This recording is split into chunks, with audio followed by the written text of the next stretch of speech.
Thank you for tuning in to the Elder Esquire, where we strive to build empires, help the 9-to-5ers, the truck drivers, early morning risers, the twilighters. I salute y'all, man. I really do, because we be the infrastructure having to make sure everything goes the way it's supposed to. But I just want to touch on this really quickly. Moral conscience is what we're going to talk about today. I haven't been on in a while, but straight to it.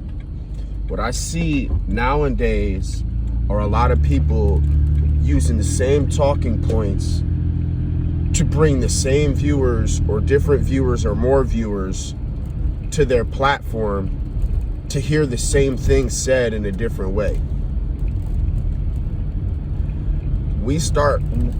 What we are doing is we are conditioning people to just look at our content versus problem solve or have a solution. So when we bring in guests as well, when you see special guests of people that come in, special guests better not be celebrities. And that's what I see a lot of, that's what I see a lot of people doing. Is they're using people's celebrity status to try to get subscribers and views versus put out better content, have better discussion, be a better host. It's not self-improved. They're all the same thing said the same way, but just slightly with some caveats. And then when people bring forth good conversation or talking points, those talking points are then the same talking points you'll hear for the next months to come. I say all that to say the pro side. If we are staying conscious and staying morally correct, we will have an easier path to success in the long run. It's harder in the beginning. But if you can weed out those who are feeding you and your children the BS, you will do a better job of, just dissecting or decimating the system that is in play. That's the ultimate goal, is to conquer and take apart that very system that's trying to push things into place that you don't condone or want for your lineage.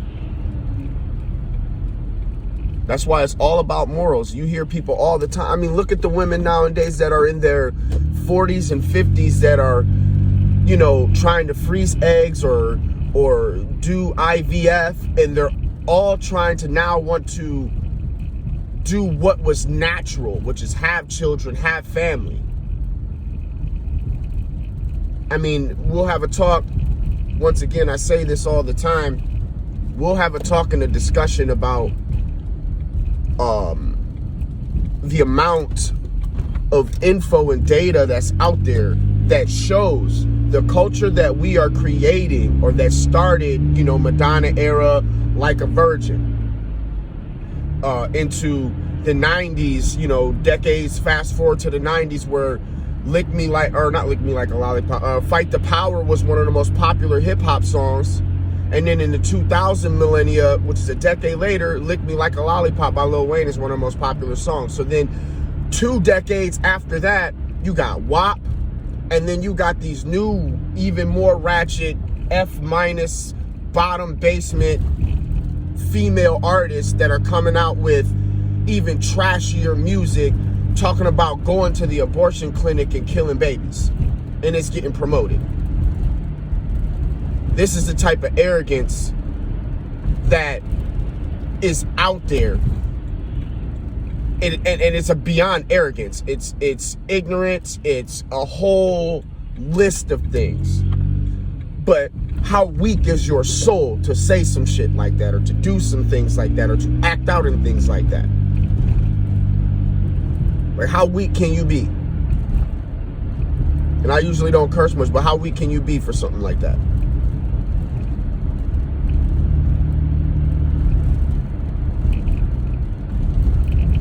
So that's the problem nowadays, guys. Like, we got to make sure that we stay morally correct all the way through and through. Because we cannot promote anything that jeopardizes our youth. We cannot. So if you're willing to bring on celebrities like Lamar Odom, like he's a special guest, he's got something to give to the people, when he's been a part of the establishment and the system and the problem. But yeah, let me bring him on, you got to go pay me to see the interview. Bro, I lose a lot of respect for viewers who really think that they got some type of standing to where we got to pay for your subpar, and I do mean subpar, guests that you bring on, other than, ones that are really for the system, or for the people. I like Charleston White. He's doing and saying a lot of things that people won't say. Shout out to Kyrie for saying things and not backtracking. And you see who all of the league's, establishment pigs are. Who the guinea pigs, who's the sheep. You see them? That's why I don't watch sports anymore. That is exactly why I don't watch sports anymore. And if you entertain sports anymore, you're a part of the problem. Multi-billion-dollar industries, from NBA to NFL to MLB. If you turn the TV off and stop buying tickets, I guarantee you'll see a whole new change. We idolize the wrong things, man. Idolizing the wrong things. Who's going to what team, how well you can dribble a basketball. If you're willing to go hoop but not go to school, there's an issue. There's an issue. I used to be that way as a kid to say, I didn't care about my grades, but I still went to school. My parents made sure I still went to school every day. People are missing school just to go do things they want to do versus do things that they have to do. And we're at a point now where we cannot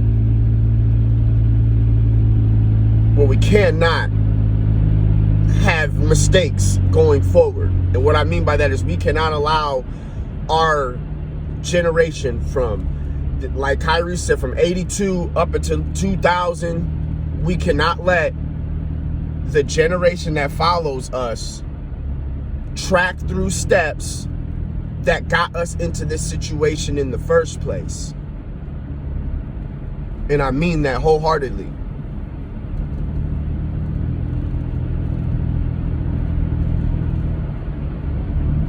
I mean it. So I want y'all to take that, man, take that with your soul. Hopefully you guys go on and have a blessed day. Fight for the week, day at a time. Shout out to all my 9-to-5ers, truck drivers, twilighters, early morning risers. All of y'all. If I missed you, I salute.